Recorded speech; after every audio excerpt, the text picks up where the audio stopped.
नमस्कार द्राक्ष बागायतदार बंधू. आज या ठिकाणी आपण बेसल डोस देणं योग्य अयोग्य द्यायचा तो कोणत्या प्रकारचा द्यायचा आणि तो देणं खरोखर गरजेचं आहे का याच्याविषयी आज या आपण व्हिडिओमध्ये चर्चा करणार आहे. तर सगळ्यात महत्त्वाची एक गोष्ट आहे की बेसल डोस हा आपल्या प्लॉटला गरजेचा आहे का किंवा आज रोजी तो देणं आवश्यक आहे का आणि त्याचे कशावर आधारित काय पॅरामीटर आहे की कोणत्या गोष्टीशी निगडीत आहे हा डोस देणं की न देणं, कसं ठरवायचं आहे आपण हा डोस द्यायला पाहिजे की द्यायला नाही पाहिजे याविषयी त्याविषयीच आपण आज बोलणार आहे. तर सगळ्यात पहिल्यांदा मित्रांनो, बेसल डोस देत असताना आपण 5 प्रमुख मुद्दे आहेत, त्या मुद्द्यांचा विचार करून आपण तो बेसल डोस द्यायला पाहिजे. आता हा खतांचा डोस देणं किंवा न देणं ह्याच्याविषयी खूप भिन्नता आहे मतामध्ये, याच्यावर खूप मोठी चर्चा होऊ शकते. परंतु मी 5 एक मुद्दे असे आज डिस्कशन करतो की ज्याच्या आधारे आपण ठरवू शकतो आपल्या प्लॉटला बेसलची गरज आहे किंवा नाही. यातला सगळ्यात पहिला महत्वाचा मुद्दा जो आहे तो बेसल डोस देण्यासाठी आपल्या प्लॉटचं स्टोरेज हे लक्षात घेणं गरजेचं आहे. जर आपला प्लॉट खूप उडी आहे, थकलेला आहे किंवा पाठीमागच्या वर्षी क्रॉप लोड जास्त निघाला किंवा पाहिजे तसा त्याचा परफॉर्मन्स होत नाही, त्याची वाढ व्यवस्थित होत नाही, त्याला साईज मिळत नाही, एकंदरीतच काय तर तो प्लॉट थकलेला आहे आणि उडी आहे, अशा अवस्थेतल्या प्लॉटला बेसल डोस देणं खूप आवश्यक आहे. त्याचबरोबर दुसरी एक महत्वाची गोष्ट आपण लक्षात घेतली पाहिजे की बेसल डोस देत असताना आपल्या माती परीक्षण रिपोर्टचा अहवाल आपल्याकडे उपलब्ध पाहिजे. समजा जर माती परीक्षणच्या रिपोर्टमध्ये आपल्या नत्र, स्फुरद, पोटॅश, जनरली मायक्रोन्यूट्रंट आणि कॅल्शियम मॅग्नेशियमच्या व्हॅल्यू ह्या आपल्या अनालिसिस रिपोर्टमध्ये भरपूर येतात. परंतु नत्र, स्फुरद, पोटॅश जर आपल्या माती परीक्षणच्या रिपोर्टमध्ये कमी किंवा डिफिशियन्सीत असेल तर ही आपल्याला बेसल डोस देणं आवश्यक आहे.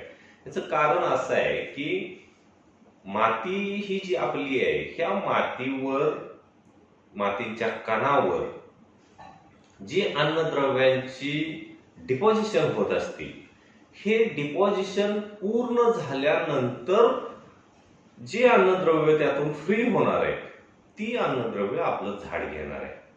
मग ह्याच्यासाठी जर आपल्या माती परीक्षणच्या रिपोर्टमध्येच ह्या नत्र, स्फुरद, पोटॅशचं कमतरता असेल तर आपण देणारी जी खतं आहे ही खतं पहिल्यांदा ती कमतरता भरून काढली जाते आणि त्याच्यानंतर पुन्हा त्या आपल्या वेलीला उपलब्ध होतात.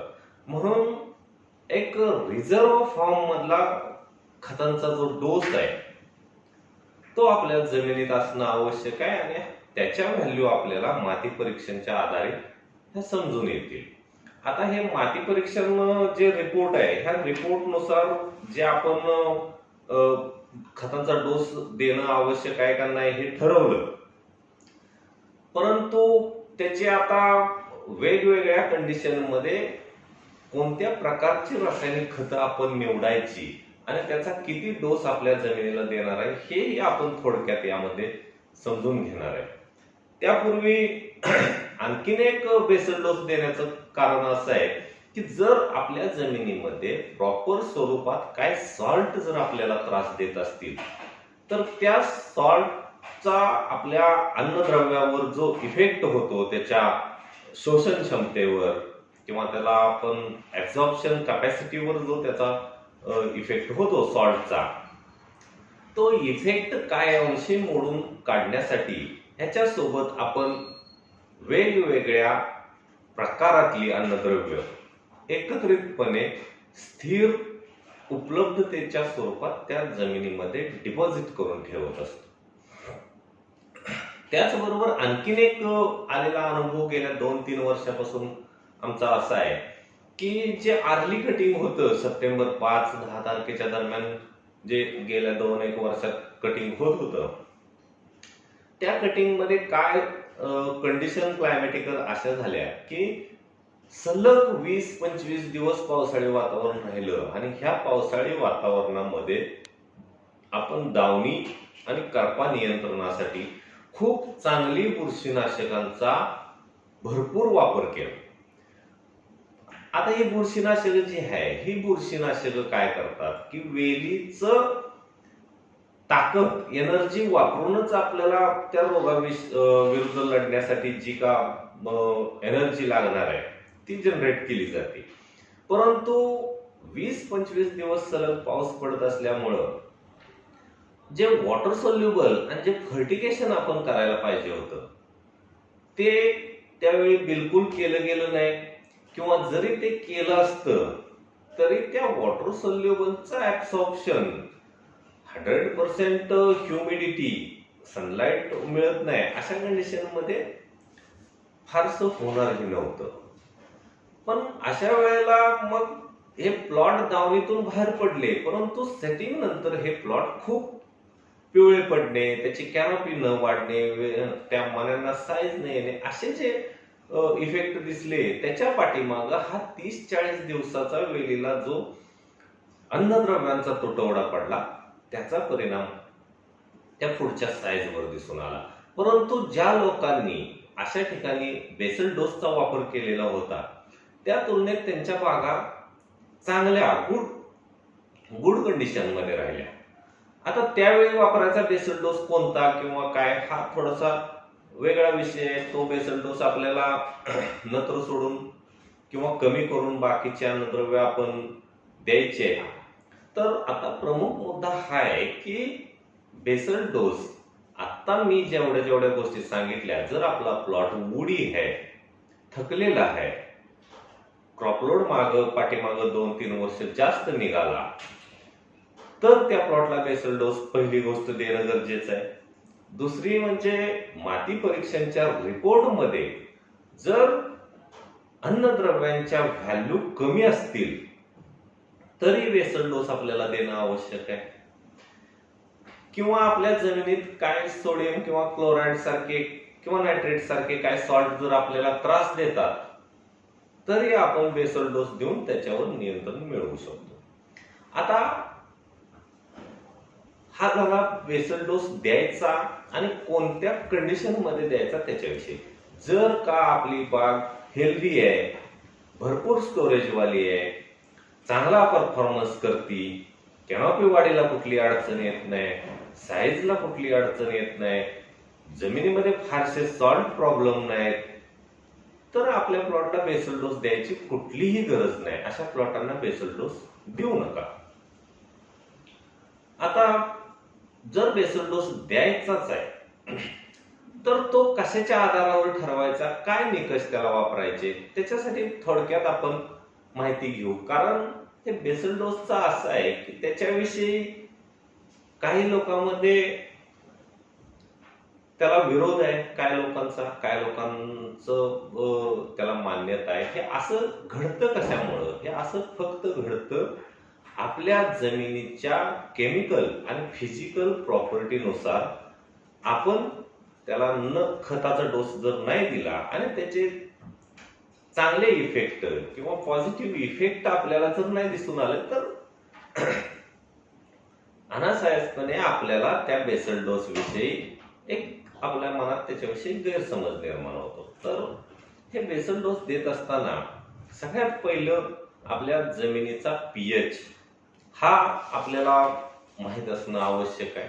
त्याचबरोबर आपल्या जमिनीची चुनखडी लेवल. जर आपल्या जमिनीचा पीएच हा 8च्या जवळ म्हणजे 7.9च्या पुढं, 7.8च्या पुढं जर असेल तर आपल्याला त्या बेसल डोस मध्ये गंधकाचा वापर करणं खूप गरजेचं आहे. त्याचबरोबर जर आपल्या जमिनीची चुनखडी ही 7% जर पुढं असेल तरी देखील आपल्याला 50 किलो पासून 100 किलो पासून पर्यंत गंधक आपल्याला देणं गरजेचं आहे. म्हणजे बघा आता, जर आपल्या जमिनीचा पीएच हा 8च्या जवळपास किंवा 8च्या पुढे आहे, चुनखडी ही 7% पेक्षाही जास्त आहे आणि जमिनीच्या माती परीक्षणामध्ये सोडियमची व्हॅल्यू ही 500 ppmच्या पण पुढे आहे, अशी कंडिशन जर आपल्या जमिनीमध्ये असेल तर त्या ठिकाणी गंधक जो पावडर फॉर्म मधला येतो, हा गंधक आपण 100 किलो पर्यंत त्या एकरी बेसल डोस मध्ये देणं खूप गरजेचं आहे. त्याचबरोबर जे वॉटर सोल्युबल फॉर्म मधलं गंधक येतं, ग्रॅन्युअल किंवा बऱ्याच कंपन्यांचं आहे असं डाळीच्या स्वरूपात येतं की ते लगेच रिलीज होणारं गंधक असतं, पाण्यात विरघळणारं. तेही गंधक ह्या बेसल डोस बरोबर 20 किलो एकरी देणं आवश्यक आहे. म्हणजे गंधकाचे दोन्ही सोर्स आपल्याला द्यावे लागतील. वॉटर सोल्युबल फॉर्म मधलं गंधक द्यावं लागेल आणि पावडर फॉर्म मधलंही गंधक आपल्याला त्या ठिकाणी द्यावं लागेल. त्यानंतर जर आपल्या जमिनीमध्ये मगाशी मी सांगितल्याप्रमाणे सोडियमची व्हॅल्यू जर 500 ppm पेक्षा जास्त आहे आपल्या जमिनीत, तर त्याचा सरळ सरळ इफेक्ट आपल्या पोटॅशच्या ऍब्सॉर्प्शनवर होतो. आता याचा एक खूप मोठा चार्ट आहे की जमिनीमध्ये किती ppm सोडियम उपलब्ध आहे त्याच्यानुसार पोटॅश वेली अंतर्गत किती ऍब्सॉर्ब केलं पाहिजे. कारण हे ऍब्सॉर्प्शन मध्ये पोटॅश आणि सोडियम दोन्हीही पॉझिटिव्ह कॅटायन आहेत आणि ह्या ज्या वेल आपली जी पोटॅश उचलते त्याच पद्धतीनं सोडियम उचलते, त्यामुळे त्याला कॉम्पिटिशन निर्माण होतं पोटॅशला आणि त्याचं ऍब्सॉर्प्शन तेवढं खाली येतं. तर सर्वसाधारणपणे जर बघितलं तर आपल्या जमिनीत 400 ppm पासून 800 ppm पर्यंत ह्या सोडियमची लेवल आढळून येते. काही ठिकाणी जर एरिया बघितला तर तो 1000, 1200, 1500, 2000 ppm पर्यंत देखील सोडियम दिसून आलं. पण अशा जमिनींची संख्या खूप कमी आहे. जनरली आपल्या द्राक्षाच्या सगळ्या पट्ट्यामध्ये 400 पासून 800 ppm पर्यंत सोडियम हे आहे. तर असं सोडियम जर आपल्या माती परीक्षणच्या रिपोर्टमध्ये असेल तर बेसल डोस मध्ये 50 किलो SOP आपल्याला ही देणं खूप गरजेचं आहे. कारण ह्याच्यामध्ये एक अन्नद्रव्यांचा एक प्रॉब्लेम असा असतो की काय अन्नद्रव्य छाटणीच्या पूर्वी, छाटणीच्या वेळी, स्प्राउटिंगच्या वेळी किंवा पहिल्या 20 दिवसापर्यंत वेली अंतर्गत आपल्याला डिपॉझिट करून ठेवणं खूप गरजेचं असतं. त्याविषयी आपण पुढच्या कार्यशाळेत बघणारच आहे. परंतु त्याच्यापैकी एक हे पोटॅश आहे की हे पोटॅश सुरुवातीला वेली अंतर्गत असणं छाटणीच्या काळात खूप गरजेचं आहे. आणि जर सोडियमचा आपल्या जमिनीमध्ये प्रॉब्लेम असेल तर मग हे पोटॅश ऍब्सॉर्प्शन कमी होतं.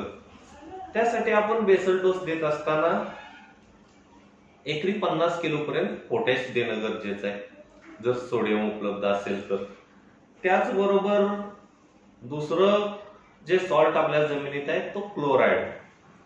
तर क्लोराईडच्या व्हॅल्यू आपल्या माती परीक्षणच्या रिपोर्टमध्ये 100 ppm पेक्षा जर जास्त असतील, 100 ppm पेक्षा जर पुढं क्लोराईड आपल्या माती परीक्षण रिपोर्टमध्ये येत असेल तर नक्कीच अशा भागांना शेंडा वाढीसाठी आणि पानांची लीफ साईज साठी खूप मोठी अडचण निर्माण होते. मग अशा भागामध्ये leaf index, leaf size, canopy cover हा मेंटेन होत नाही.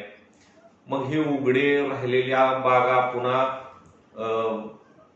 चांगली शुगर, चांगला घर निर्मितीसाठी पानांची संख्या अपुरी पडती.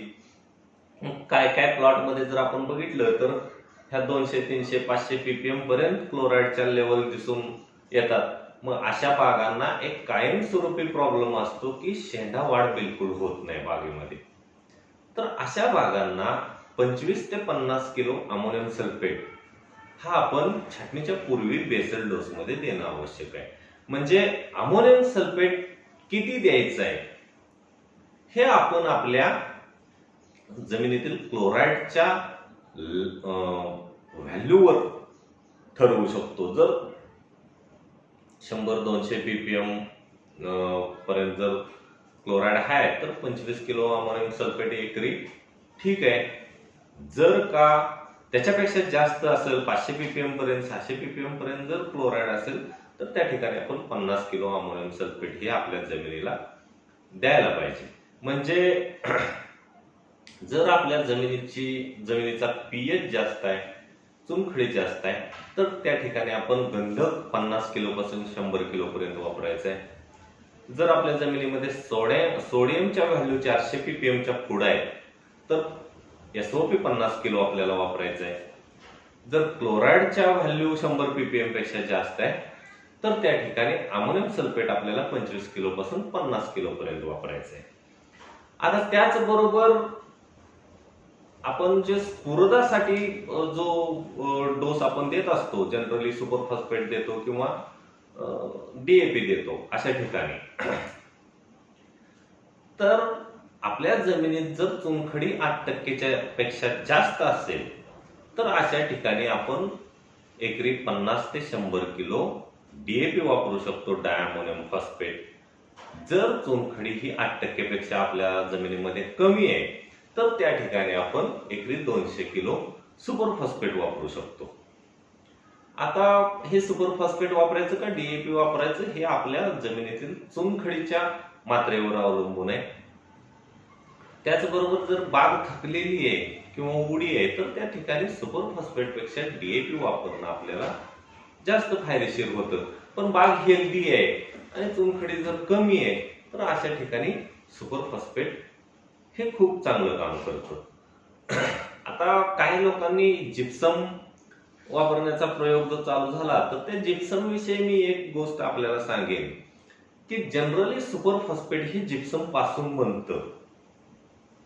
त्या जिप्सम मध्ये पुन्हा फॉस्फरिक ऍसिडच्या माध्यमातून गंधक याची पूर्तता केली जाते आणि ते मग त्याचं सुपर फॉस्फेट बनवलं जातं. जर 350 रुपयाला आपल्याला 50 किलो सुपर फॉस्फेटची बॅग मिळते आणि जर 250-300 रुपयाला 50 किलो जर जिप्सम मिळतं तर जिप्सम पेक्षा कधीही सुपर फॉस्फेट वापरणं जास्त फायदेशीर आहे. कारण त्याची जर व्हॅल्यू त्याच्यापासून मिळणारे अन्नद्रव्य जर बघितली तर सुपर फॉस्फेट मध्ये जिप्समच्या तुलनेत खूप जास्त आपल्याला अन्नद्रव्य मिळतील. जसं जिप्सम भूसुधारक म्हणून काम करतं तेवढंच किंवा त्याच्यापेक्षा जास्त ताकदीने सुपर फॉस्फेट पण भूसुधारक म्हणून काम करतं. त्यामुळं ते जिप्सम आपल्याला किती रुपयाला मिळणार आहे आणि त्याच्यामधून मिळणाऱ्या व्हॅल्यू जमिनीला किती आहेत ह्याचा विचार करून जिप्सम वापरा, अन्यथा सुपर फॉस्फेट वापरणं ही योग्य आहे. आता हे जिप्सम खूप असं 100-200 किलो वापरायचं ऍक्च्युअली त्याचा रोल नाही. तो जर आपल्या जमिनी खूप जास्त सोडियम क्लोराईड वाल्या आहे, चिबड आहे, अशा जमिनीला 1 टन 2 टन 5 टनापर्यंत जिप्सम पूर्ण मातीमध्ये मिसळून द्यायचं आहे आणि त्याच्यामुळं फारशी न्यूट्रिशन व्हॅल्यू आपल्या वेलीला मिळत नाही. तर भूसुधारक म्हणून जे सॉइल मधून सॉल्ट लिचिंग व्हायला पाहिजे त्याच्यासाठी ते कामाला येतं. त्यामुळं सुपर फॉस्फेटचा तिथं वापर करा. आता आणखीन एक खूप मोठा प्रॉब्लेम आपल्या द्राक्ष शेतीमध्ये आपल्याला दिसून येतो की न कंट्रोल होणारी व्हिगर काय प्लॉट मध्ये आपल्याला दिसून येते. कुठलाही बेसल डोस कधी दिला नाही, नायट्रोजन युक्त खत कधी दिली नाही, पण त्या बागांना एवढी व्हिगर येते की त्या द्राक्ष बागायतदाराची व्हिगर कंट्रोल करण्यामध्ये दमछाक होऊन जाते. तर हे असं का घडतं? जनरली हे असं घडतं कुठं तर ज्या जमिनी लाईट सॉइल आहे, हलक्या मुरमाड जमिनी आहे, परंतु अशा जमिनींना जी येणारं पाणी आहे किंवा ही भारी जमिनीत पण घडू शकतं, घडत नाही असं नाही, पण जास्त प्रॉब्लेम येतो तो लाईट सॉइल मध्ये येतो.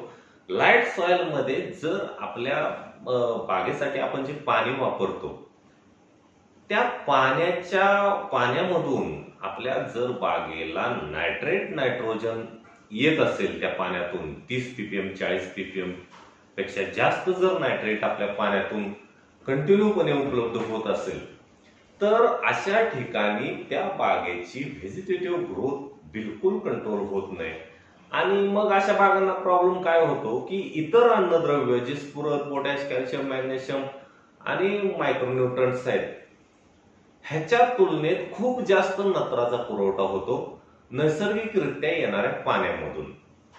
आणि मग नत्र खूप जास्त, त्याच्या तुलनेत लागणारे बाकीचे अन्नद्रव्य कमी पडल्यामुळं त्याच्यामध्ये पुन्हा प्रॉब्लेम येतात. गळकूज, वजन न मिळणे, साईज न येणे, पिचके मणी होणे, वॉटर बेरीज होणे, स्टेम निक्रोटिक ज्याला आपण पाकळी मर म्हणतो, हे सगळे प्रॉब्लेम पाण्यातून जर आपल्याला नायट्रेट खूप जास्त येतो 30-40 ppm पेक्षा जास्त, तर अशा ठिकाणी घडू शकतो.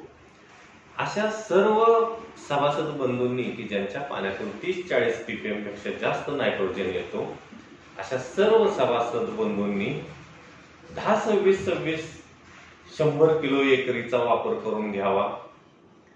किंवा आता हा प्रॉब्लेम कुठं येतो ती आपण समजून घ्यायला पाहिजे.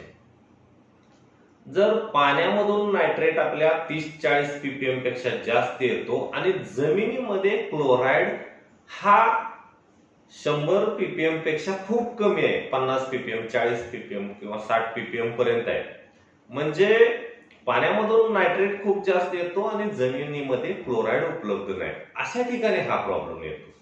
परंतु ह्याच्या अपोजिट जर आपण बघितलं, पाण्यातून 40-50 ppm जरी नायट्रेट येत असेल आणि आपल्या जमिनीमध्ये क्लोराईडची व्हॅल्यू जर 200-300 ppm उपलब्ध असेल, तर अशा बागांना ते नायट्रेट कुठलाही त्रास देत नाही. अतिरिक्त व्हिगर येणे किंवा खूप जास्त शेंडा पडणे हा प्रॉब्लेम येत नाही, कारण त्या जमिनीमध्ये नैसर्गिकरित्या तो क्लोराईड जो उपलब्ध आहे, तो क्लोराईड ह्या येणाऱ्या नायट्रेटवर नियंत्रण ठेवतो. परंतु जर आपल्या जमिनीमध्ये क्लोराईड खूप कमी आहे आणि नायट्रेट आपल्या पाण्यामधून खूप जास्त येतो, अशा ठिकाणी आपण बेसल डोसला एकरी 100 किलो 10-26-26 वापरून घ्यायचं. नैसर्गिकरित्या त्या येणाऱ्या नायट्रेटवर आपल्याला निर्बंध मिळतो. किंवा जर आपली जमीन हलकी आहे, निचरा होणारी आहे आणि अशा जमिनीमध्ये इरिगेशन वॉटर मधून नायट्रेट हा आपल्या बागेला येतो, तर अशा ठिकाणी आपण म्युरेट ऑफ पोटॅश एकरी 50 किलो वापरू शकतो. जर आपल्या जमिनीमध्ये क्लोराईड जर 100 ppm पेक्षा कमी आहे आणि नायट्रेट 40 ppm पेक्षा जास्त आहे, तर आपण त्या ठिकाणी म्युरेट ऑफ पोटॅश 50 किलो वापरू शकतो. कोणत्याही प्रकारचे त्याचे साईड इफेक्ट आपल्याला त्या प्लॉटला दिसणार नाही. पण जर आपल्या जमिनीत पहिलंच क्लोराईड 100 ppm पेक्षा जास्त आहे, अशा ठिकाणी हे म्युरेट ऑफ पोटॅश वापरू नका. त्याला नॅचरली त्या नायट्रेटला येणाऱ्या पाण्यामधून कंट्रोल मिळतं. आता हा झाला आपला एक ठोक ताळा की कुठल्या प्रकारची अन्नद्रव्य, कुठल्या प्रकारची संमिश्र खत, संयुक्त जी खत आहेत, ही कुठल्या प्रकारची कुठल्या जमिनीला आपण सिलेक्ट करायचे आणि त्याचे डोस किती असावे त्याच्याविषयी आपण हे थोडक्यात, जर डोस टाकायचाच आहे तर किमान ह्या 5 मुद्द्यांचा विचार करून आपण जर डोस आपल्या प्लॉटला टाकला, तर त्याच्यापासून आपलं नुकसान न होता जो का होणार आहे तो फायदाच होणार आहे. आता त्याबरोबर आणखीन एक गोष्ट आपण एका अन्नद्रव्याकडे बघायला पाहिजे की सल्फर.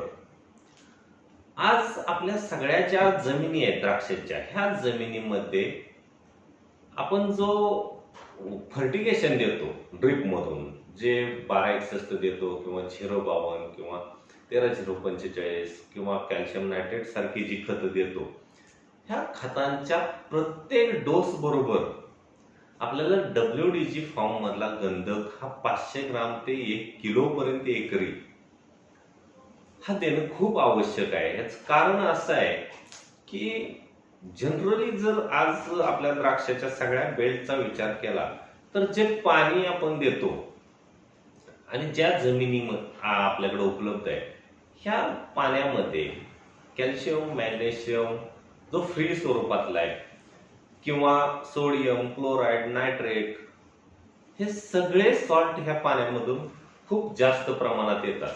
मग आता जर आपल्या पाण्यातून फ्री कॅल्शियम खूप जास्त येतोय आणि आपण फॉस्फरिक ऍसिड सारखं किंवा बाराक्स सारखं खत जर आपण आपल्या जमिनीला देणार आहे, तर ते त्या पाण्यात मिसळल्याबरोबरच प्रेसिपिटेट होऊन त्याच्यामधली फॉस्फरसची व्हॅल्यू खाली होते, ते ट्रायकॅल्शियम फॉस्फेट मध्ये कन्वर्ट होतं आणि ते झाड घेऊ शकत नाही. तर अशा ठिकाणी आपण हे जे NPK किंवा कॅल्शियम मॅग्नेशियमचे जे डोस आपण वॉटर सोल्युबल खताच्या स्वरूपातून ड्रिप मधून देत असतो, अशा प्रत्येक डोस बरोबर आपण 500 ग्राम ते 1 किलो पर्यंत गंधक आपल्या जमिनीला किंवा आपल्या खताच्या शेड्यूल मधनं देणं गरजेचं आहे. आजपर्यंत हे गंधक 200 ग्राम 500 ग्राम किंवा एकदा दोनदा द्यायची गोष्ट होती, पण आज जमिनीची गरज लक्षात घेतली तर वर्षभरासाठी 200 किलो पर्यंत गंधक पावडर फॉर्म मधलं आणि 25 किलो पर्यंत गंधक वॉटर सोल्युबल फॉर्म मधलं एकरी आपल्या प्लॉटला जाणं गरजेचं आहे.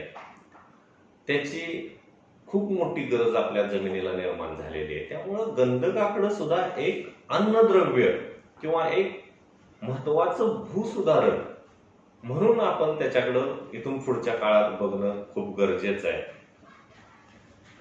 तर मला वाटतं ह्या सगळ्या ज्या मुद्दे आहेत की ज्याच्यावर हे बेसल डोस द्यायचा का न द्यायचा, द्यायचा तर तो कुठल्या स्वरूपात द्यायचा आणि तो त्याचे डोस कसे असावे याविषयी आपण थोडक्यात माहिती बघितली.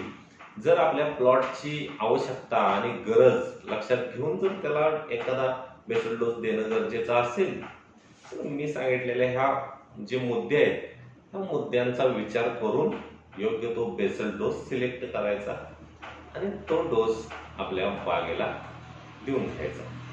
धन्यवाद.